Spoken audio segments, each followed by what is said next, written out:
Now, let's go a little further with our story to touch on another dance common in Baltic countries. Of course, this dance has spread even further during the entire century and more, almost through Europe, and also in other parts of the world. Because good music, good dances and songs, especially if they are attractive in their exotism, spread like wildfire. But of course, we focus more on what is more related to the word we. As we already talked, the word we is a pretty broad concept. For example, the famous Afanasi Fett, who, by the way, studied in the city Võru in Estonia, but we will not touch on his genealogy here because it's not today's topic, recalls how Yakov Polonsky, Ukrainian Jew who resided in Russia, who among other things wrote the words to the famous song. In Estonia we know it as Tule ääres istun mina, õhus lendvad sädemed, the song of the gypsy girl. Mai kastjor tumani svietitud Latvian Ugunskursnak tumsak velo, the melody of which travels back in time to Spain through Lithuania, French and German Jews. The melody was adapted by another so-called Russian, Yakov Brigroshi, who is actually from Ukrainian Jews, Yevpatoria, and made also, maybe you know, the famous Ochi Chornoye and many other more good songs. But you probably, as Balts, have heard that Ochi Chornoye is actually Lithuanian, German Florian Hermann piano piece. Yes, there were many more, Cafe, Jaar, and good songs and music that we were all known over Baltic lands and farther. But maybe we can talk about them another time, another place, of course. In a word, Polonsky, who was somehow also been considered as a Russian poet, aware of his true roots, as Afanasi Fett said, sometimes treated his family's Jewish origin with a sense of superiority. For example, talking to himself in front of the mirror about who he is actually and who he wants to be, a Russian nobleman in Tsarist Russia. We can ponder what transforms them into us, or vice versa. If we travel far enough in space, us becomes them. Similarly, how far back in time does we go? And when does them begin? The roots of the past shape our identity. For example, Alexander Saarman's grandfather, born around 1880 to 1890, moved between Moscow and Livonia. Was his family influenced more by Jewish, Estonian, Russian, German or Latvian traditions? The question remains open. Yes, these aspects can be considered in the context of newer folk dances and music, where the mythological concept of our true folk music blurs over time and space. But of course, we know that it is very easy to exclude such philosophical questions and choose for ourselves what overlaps most with the term national native musical tongue. And by expressing it forcefully enough, we change history, both past, present, and future. The next dance, Vengerka, has traveled along such dusty roads. Let's watch a video. Well, but of course, we can't overlook the fabric tying factory mentioned during Badaspan session. As Estonians, among really many other funny lyrics of Vengerka, sing also the following lyrics. 7 küünart sitsi ostsin ma, viisin Rakvere õmmelda. 7 küünart sitsi ostsin ma. I brought 7 meters of twill cloth and took it to Rakvere city for dyeing. Famous Vengerka. Ei, see ei sobi. Teeme uuesti.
Vengerka, ballroom dance, which has already risen to the status of folk dance, was of course quite young in Estonia 100 years ago. As the name suggests, it's a so-called Hungarian dance. Of course, we are used to originality. If there is one Hungarian dance, let it be one and only one Hungarian dance. But Vengerkas with different dance steps and melodies are at last dozens all over the world, if not more. Most of the melodies are, of course, related to dance. They were made for dancing. Gypsy Vengerka, Polka Hongra, Vengerka Dragoon, New Vengerka, Whirling Vengerka, Hungarian Vengerka, in Finland and Sweden also Finjorka, Vingerska, Vintelska, Swedish Reiländer, elsewhere in the world Fionerka, Sriftimis, Whirling Jardas, and so on and so on. The Vengerka Dragoon we mentioned was of course done by the famous piano maker Fyodor Detlav. We mentioned him in Padespan part before, but if you sharpen your ear, maybe you can also recognize some other very popular melody in it. Let's listen.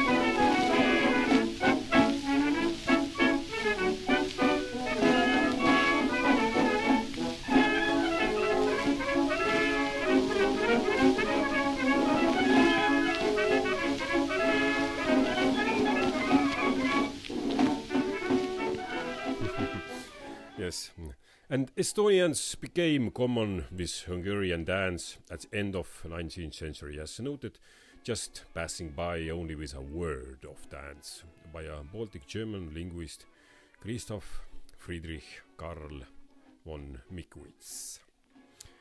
A few years later, Wilhelm Friedrich Kriegmeier, a Riga's dance teacher staying in Pärnu, who promises to conduct a corresponding dance lesson on Kuninga Street 20, introduces the fashion grace. Kriegmeier left an indelible impression on his students, also to Wilhelm Ostwald. And only and one Nobel laureate from Baltic countries. Ostwald remembers Krikmayer as a guy who at first seemed a rather pointless guy, whose teaching only later, also with some reservations, arrived in his sense. Ostwald writes: "The dance lesson, which at first I endured only with a great protest, soon became more interesting, because the teacher went about his business very scientifically and clearly showed us the different position of limbs of the body and then choreography on the big stage. At first, there was no sign of the dreaded girls, who we were so afraid of, because they had to, like boys also, to independently go through initial stages of the limb control before we were allowed near each other." Unfortunately, it is not exactly known to which music these Hungarian ballroom dances were danced at the end and in the middle of the 19th century.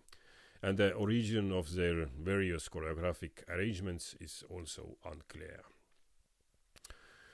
Here and there, the new fashion dance is mainly introduced by Germans, but in Finland, for example, in 1887 in Tampere, Elise Litson. But in 1869, a ballroom dance was introduced in St. Petersburg by a man who had also taught dances in Poland and who calls himself the Coliniar, and also publishes a collection of dances from different countries for self-learners. Among them, Vengerka. How to dance Vengerka? Small sample. The gentleman is at the left foot and the ladies at the right. The gentleman makes a small jump on the right foot without separating it from the floor. At the same time, he has to throw his left leg into second position and then rest. The toe is on the floor and the right foot must be moved to the left in the third position so that it's behind the left. After that, raise the left leg slightly and hit to the floor with whole leg. Well, try to learn from it. It's madness, tell you the truth. But these are just the same steps. But the melody? We have the most famous two different Vengerka tunes. Both of them are still delighting for our dances. The first of them is slightly older, Labadie Vengerka. It is named after the composer Hippolyte Labadie, after which probably the famous ballroom dance introduced by the Coliniar was also danced. Its melody is familiar to Estonia as the funny lyrics. Teised naised kusevad püsti, minu aga oma kükkakil. Other women pee while standing, but mine is squatting. In Latvia, the part of the tune is also redone by Alfred Winterson in 1930s, known as Vengerka, but its inspiration were probably already from folk versions of the melody. But let's listen the original work.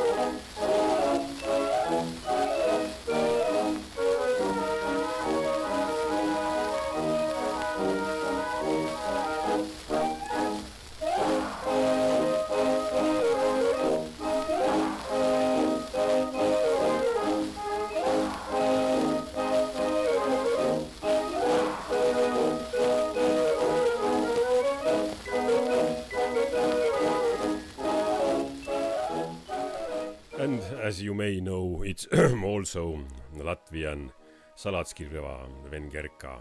So, but let's watch a dance video.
Another well-known, the main vengerka, is a melody we all know, whose composers are divided at the beginning of the 20th century. There were several in the multi-ethnic community of composers in St. Petersburg. So it is not quite so sure who was first. But at last, in the early days of the ballroom dance, new compositions, original dance is added to the notations. Csárdas, Ridka, Hungarian dance. Sometimes there is no Russian title at all. Although not always, probably because the French were better or more fashionable, or because the composer just wanted to be ultra-modern.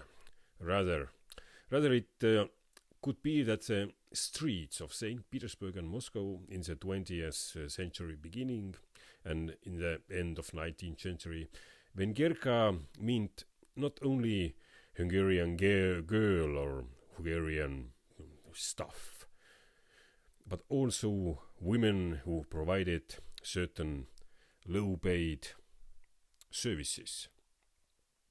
While their profession might raise eyebrows, they certainly added a bit of color to the city's nightlife. And who knows, maybe some of them danced their way out of poverty, bringing a little light into their own lives and those who were around them. Of course, Hungarian Csárdas Ridka Búza is not talking about such girls. Rare wheat, rye, barley and rare girl with beautiful eyes. Tell your mother that if you were a little bit bigger, I would love to give you a kiss. But let's enjoy more Latvian dances and of course musicians, and then off to Hungary.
What a beautiful landscape. But Ritka Buusa.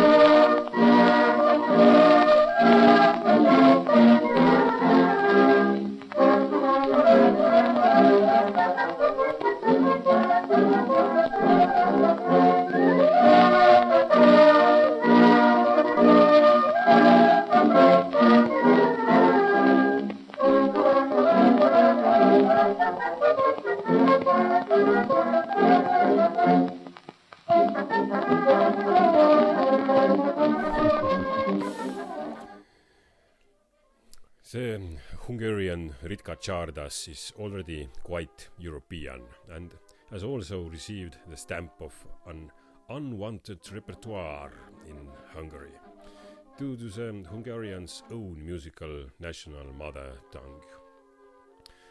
The famous Zoltán Kodály, well, of course, you know who he was, writes in his phenomenal text at the beginning of 20th century that real Hungarian music and the dances must become regular pastime among his people, like in the good old days, that we must abandon all foreign and low foreign ballroom dances imported from elsewhere.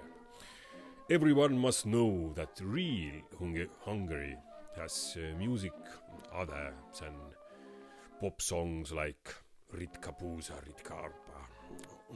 Although Kodály's desire was probably not to make Ritka extinct, this opinion certainly influenced the choices of musicians, dancers and folklore collectors from 1906 and onwards. Also now I have heard claims that Ritka Buusa is not Hungarian folk dance, melody and song.